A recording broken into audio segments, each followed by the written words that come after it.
बेटा चल छत पर चले, कल तो तेरी शादी है। आज हम माँ बेटी पूरी रात बातें करेंगे। चल तेरे सिर की मालिश कर दूं, तुझे अपनी गोद में सुलाऊं। कहते कहते आशा जी की आंखें बरस पड़ती है।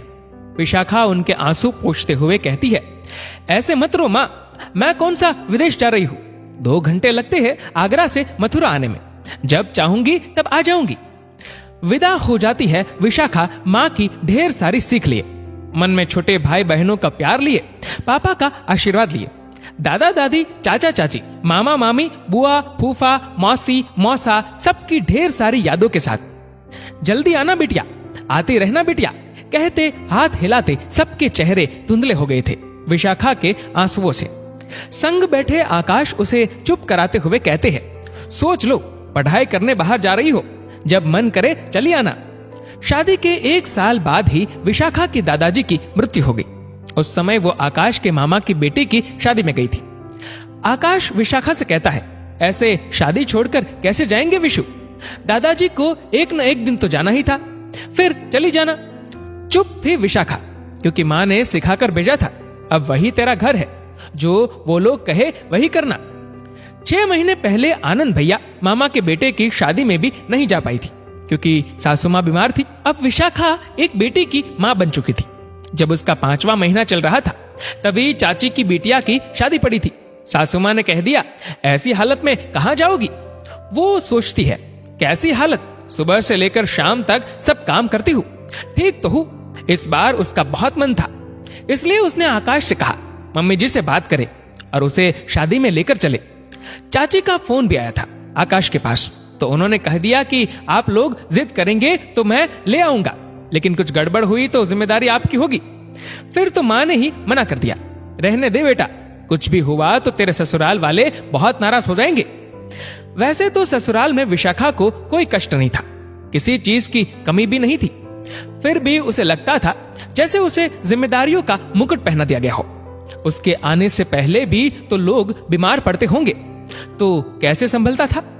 उसके आने से पहले भी तो उनके घर में शादी ब्याह पड़ते होंगे, तो आज अगर वो किसी समारोह में न जाकर अपने मायके के समारोह में चली जाए तो क्या गलत हो जाएगा। दिन बीत रहे थे, कभी 4 दिन कभी 8 दिन के लिए वो अपने मायके जाती थी और बुझे मन से लौट आती थी। विशाखा के ननद की शादी ठीक हो गई है। उन दोनों का रिश्ता बहनों या दोस्तों जैसा है। अपनी ननद सुरभि की वजह से ही उसे ससुराल में कभी अकेलापन नहीं लगा। सुरभि की शादी होने से विशाखा जितनी खुश थी, उतनी ही उदास भी थी। उसके बिना ससुराल की कल्पना भी उसके आंखों में आंसू भर देती थी। विशाखा ने शादी की सारी जिम्मेदारी बहुत अच्छे से संभाल ली थी। उसको दूसरा बच्चा होने वाला है, 4थे महीने की प्रेगनेंसी है, फिर भी वो घर बाहर का हर काम कर ले रही है। सभी रिश्तेदार विशाखा की सास से कह रहे हैं, बड़ी किस्मत वाली हो जो विशाखा जैसी बहू पाई हो। शादी का दिन भी आ गया। आज विशाखा के आंसू रुक ही नहीं रहे थे। दोनों ननद भाभी एक दूसरे को पकड़े रो रही थी। तभी विशाखा की सास उसे समझाते हुए कहती है, ऐसे मत रो बेटा, कोई विदेश थोड़ी ही जा रही हो, जब चाहे तब आ जाना। तब सुरभि कहती है, नहीं माँ, जब दिल चाहे तब नहीं आ पाऊंगी। वो पूछती है, ऐसे क्यों कह रही हो बेटा, माँ के पास क्यों नहीं आओगी तुम। तब सुरभि कहती है, कैसे आऊंगी माँ, हो सकता है जब मेरा आने का मन करे तब मेरे ससुराल में कोई बीमार पड़ जाए, कभी किसी की शादी पड़ जाए, या कभी मेरा पति ही कह दे कि तुम अपने रिस्क पे जाओ, कुछ हुआ तो फिर मुझसे मत कहना। सब एकदम अवाक रह जाते हैं। वो लोग विशाखा की तरफ देखने लगते हैं। तभी सुरभि कहने लगती है, नहीं माँ, भाभी ने कभी मुझसे कुछ नहीं कहा, लेकिन मैंने देखा था उनकी सूजी हुई आंखों को जब उनके दादाजी की मौत पर आप लोग शादी का जश्न मना रहे थे। मैंने महसूस की है वो बेचैनी, जब आपको बुखार होने के चलते वो अपने भैया की शादी में नहीं जा पा रही थी। मैंने महसूस किया है उस घुटन को जब भैया ने उन्हें उनकी चाची की बेटी की शादी में जाने से मना कर दिया था। उन भैया ने जिन्होंने उनकी विदाई के वक्त कहा था, सोच लो, तुम बाहर पढ़ने जा रही हो, जब मन करे तब आ जाना। आपको नहीं पता भैया, आपने भाभी का विश्वास तोड़ा है। कल को मेरे ससुराल वाले भी मुझे छोटे भैया की शादी में न आने दे तो। सोचा है कभी आपने? पापा, हमारी गुड़िया तो आपकी जान है, कभी सोचा है आप सबने कल को पापा को कुछ हो जाए और गुड़िया के ससुराल वाले उसे न आने दे। कभी भाभी की जगह खुद को रखकर देखिएगा।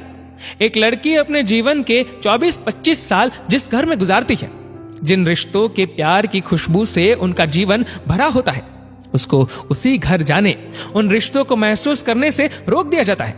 मुझे माफ कर दीजिए भाभी, मैं आपके लिए कुछ नहीं कर पाई। जिन रिश्तों में बंध कर हम आपको अपने घर लाए थे, वही रिश्ते, वही बंधन आपकी बेड़ियां बन गए। और ये कहते कहते सुर भी विशाखा के गले लग जाती है। आज सबकी आंखें नम थी, सबके सिर अपनी गलतियों के बोझ से झुके हुए थे। दोस्तों, ये किसी एक घर की कहानी नहीं, बल्कि हर घर की यही कहानी है। हमारे देश के समाज में शादी होते ही लड़कियों की प्राथमिकताएं बदल दी जाती है। अपना परिवार, अपना घर ही पराया हो जाता है और उसे वहां जाने के लिए उसे दूसरों की आज्ञा लेनी पड़ती है। अगर हो सके तो इस वीडियो को ध्यान से सुनिएगा। आप सब भी इस पर गौर जरूर फरमाइएगा और हो सके तो बहू को उसके माता पिता के घर आने जाने की आजादी जरूर दीजिएगा।